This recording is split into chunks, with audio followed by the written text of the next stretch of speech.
ગાંધીનગર મહાનગરપાલિકાએ વૈદિક હોળીની પહેલ કરી છે। મહાનગરપાલિકાના 11 વોર્ડમાં 270 થી વધુ વૈદિક હોળી કીટનું વિતરણ કરવામાં આવશે। હોળી પર્વે લાકડાનો ઉપયોગ ઘટાડવા પર્યાવરણલક્ષી અભિયાન ચલાવાશે। કીટમાં 200 કિલો છાણા, પવિત્ર ધાન્ય, ગાયનું ઘી અને હવન સામગ્રી રહેશે। દરેક કાઉન્સિલર પોતાના વિસ્તારમાં નાગરિકો સુધી આ કીટ પહોંચાડશે। મહાનગરપાલિકા સતત બીજા વર્ષે વૈદિક હોળીનું આયોજન કરી રહી છે।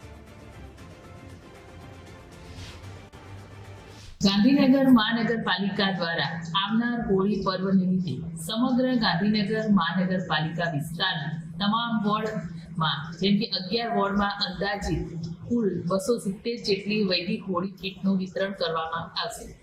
દરેક કાઉન્સિલર દીઠ 6 વૈદિક હોળી આપવામાં આવશે, જે દરેક પોતાના વોર્ડમાં વહેંચણી કરશે।